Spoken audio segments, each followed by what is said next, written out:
তো হ্যালো বন্ধুরা, কেমন আছেন? আশা করি সকলেই ভালো আছেন। তো বন্ধুরা, আজকে তোমাদের দেখাবো আমাদের রীতি আপুর আবারও একটা নতুন ব্লগ ভিডিও। তবে হ্যাঁ, আমাদের রীতি আপু কিন্তু আজকে তার নিজের দিদির বাড়ি গিয়েছিল। ওকে বন্ধুরা, তবে রীতি আপুর নিজের দিদির বাড়িটা কেমন সেটা একবার দেখবো, এবং রীতি আপুর নিজের বাড়িটা কেমন সেটাও দেখবো। তো ভিডিওটা না টেনে সম্পূর্ণ দেখবে। আর হ্যাঁ, ভিডিও শুরু করার আগে তোমাদের কাছে একটাই রিকোয়েস্ট, ভিডিওতে লাইক দিয়ে চ্যানেলটা সাবস্ক্রাইব করে নিন। তারপর তোমাদের পছন্দ মতো একটা ছোট্ট সুন্দর কমেন্ট করে যাবেন। চলো আগে আমরা দেখে আসি। হাই, আমি এখন আমার দিদিদের বাড়ি যাচ্ছি, কারণ আমার একটা জায়গায় বেড়াতে যাওয়ার প্ল্যান আছে। তো কিছু ড্রেস আছে, তাই আনতে যাচ্ছি।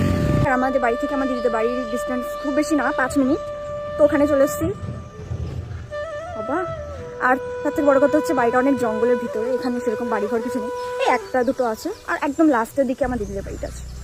চলে এসেছি আমি। লা লা লা লা।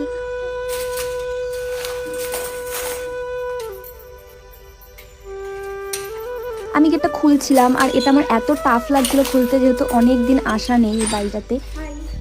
ফার্স্টের দিকে তো খুলতেই পারছিলাম না, তারপরে যাই হোক করে খুলে ফেলেছি।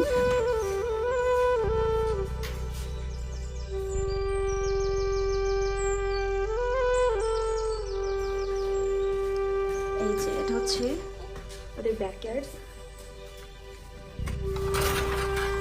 এটা হচ্ছে ব্যাকইয়ার্ড। কিছু না, জাস্ট ওদের ব্যাকইয়ার্ডসটা আমার খুব ভালো লাগে, যেহেতু একটু ফাঁকা ফাঁকা। দ্যাটস ওয়াই আমি এটার একটা ভিডিও নিয়েছি। এদিকে আমি পাপাকে ধরেছিলাম, আর ওইদিকে আমার দিদি ড্রেসগুলো নিচ্ছিল। বাড়িটার আশপাশটা জাস্ট দেখো, কেমন জঙ্গল টাইপসের। এটা একটু ডেঞ্জার আছে, কারণ দিনের বেলাতেও শিয়াল ঘুরে ঘুরে বেড়ায়, মানে সাপ ব্যাঙ হয়তো পাওয়া যাবে। বাট এটা অনেকটা পিসফুল, কারণ একদম শান্তশিষ্ট জায়গাটা। তো আমাদের যা যা নেওয়ার প্রয়োজন ছিল সব কিছু আমরা নিয়ে নিয়েছি, আর এখন আমরা বাড়ি যাবো। বাট বাড়ি যাওয়ার পথে আমরা গেছিলাম একটু মলে। তোমাদের অনেকের মনে একটা কোয়েশ্চেন আছে যে বেবিটা অ্যাকচুয়ালি কার। তোমরা অনেকে ভাবছো বেবিটা হয়তো আমার, বাট এটা তোমাদের কাছে ক্লিয়ার করে দিচ্ছি, বেবিটা হচ্ছে আমার দিদির। ওকে নিয়ে আমি সারাদিন থাকি আর কি, তো আমি পাপা বলি। অ্যান্ড অবভিয়াসলি দিদির বাচ্চা মানে নিজের বাচ্চা, মানে নিজের বাচ্চার মতো দেখে, স্পেশালি মাসিরা। তো যাই হোক, কেনাকাটা করার পর আমরা সোজা চলে এসেছি বাড়ি।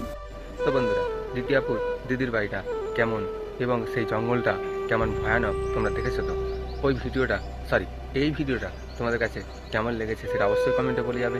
আর ভালো লেগে থাকলে ভিডিওতে লাইক দিয়ে চ্যানেলটা সাবস্ক্রাইব করে রাখবে। তোমাদের রীতি আপু ছাড়া আরও অন্যান্য টিকটক ভিডিও তোমাদের দেখাবো এই চ্যানেলে। ততক্ষণ আমাদের চ্যানেলটি সাবস্ক্রাইব করে রাখুন। আর তোমরা কার ভিডিও দেখতে চাও সেটা অবশ্যই কমেন্টে বলে যাবেন। তবে হ্যাঁ, নেক্সট ভিডিওটা রীতি আপুর নতুন নতুন টিকটক ভিডিও তোমাদের দেখানো হবে। ওকে বন্ধুরা, আর তোমরা যার ভিডিও দেখতে চাও সেটা কমেন্টে বলে যাও কিন্তু। ওকে।